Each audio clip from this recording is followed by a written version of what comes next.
ایک صاحب میرے پاس آئے, کہنے لگے میں نے اپنی بیگم کو اسمارٹ فون نہیں دیا اور میری گھر میں بڑی لڑائیاں ہو رہی ہیں. میں نے کہا کہاں رہتے ہو؟ اس نے کہا پتہ نہیں گلشن اقبال میں رہتا ہوں. اگر کسی گاؤں دیہات میں ہوتا تو میں کہتا بہت اچھی بات ہے, اسمارٹ فون نہیں ہونا چاہیے. میں نے اپنی بیگم کو اسمارٹ فون لینے کے نہیں دیا اور اس کی بڑی خرابیاں ہیں, اور وہ پھر ٹک ٹاک دیکھے گی اور وہ فیشن کی چیزیں دیکھے گی. میں نے کہا میرے بھائی تو گلشن اقبال میں رہتا ہے, تو ڈیفینس میں رہتا ہے, اور تو یہ سمجھتا ہے کہ تیری بیگم کے پاس اسمارٹ فون نہیں ہوگا تو وہ تیری اطاعت کر لے گی, تیری بیٹی بھی تیرے داماد کی اطاعت نہیں کرے گی. اس بارے میں بغاوت کے علاوہ کچھ بھی حاصل نہیں ہوگا. مریخ پہ جا کے رہنا شروع کر دے, کیونکہ سب خواتین کے پاس اسمارٹ فون ہے. وہ ادھر بھی دیکھے گی اپنی بہن کے پاس, اس کے بہنوں ہی نے لے کے دیا ہوا ہے اس کو اسمارٹ فون. وہ اپنی چاچی کے پاس دیکھے گی, چاچو نے لے کے دیا ہوا ہے. اور وہ دیکھے گی اماں بھی چھپ چھپ کے, ابا نے پابندی لگائی تھی لیکن اماں نے الگ سے ایک پرس میں وہ اسمارٹ فون لگا کے رکھا ہوا ہے. اور وہ ہر جگہ جہاں بھی دنیا میں جائے گی اس کو سب خواتین کے ہاتھ میں اسمارٹ فون نظر آئے گا. تو اب یہ تربیت کا طریقہ کہ اسمارٹ فون ہی چھین لو آپ, یہ طریقہ چلنے والا نہیں ہے.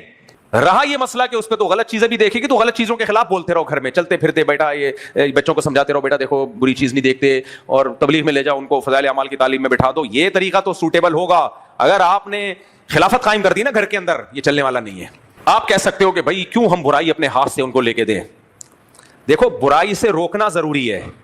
روکنے کا طریقہ کیا ہوگا؟ ایسا طریقہ جس سے برائی رکے گی نہیں بلکہ بغاوت ہو کے اور زیادہ پھیلے گی. وہ طریقہ صحیح ہے, یا وہ طریقہ ہے کہ جس میں دونوں امکان ہے, ہو سکتا ہے برائی ہو سکتا ہے برائی نہ ہو. ایک میں 99% چانس ہے کہ برائی پھیلے گی لازمی. تو یہ چلنے والا نہیں ہے سیٹ اپ.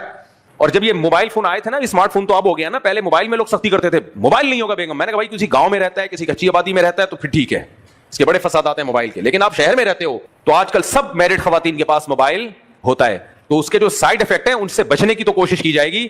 یہ نہیں ہوگا کہ آپ اتنی گھر میں ماشاء اللہ لگا دو کہ فون ہی نہیں ہوگا, وہ چھپ چھپ کے ہوگا فون آپ کے, اور پھر جو اس سے غلط فہمیاں پھیلیں گی اور بدگمانیاں پھیلیں گی.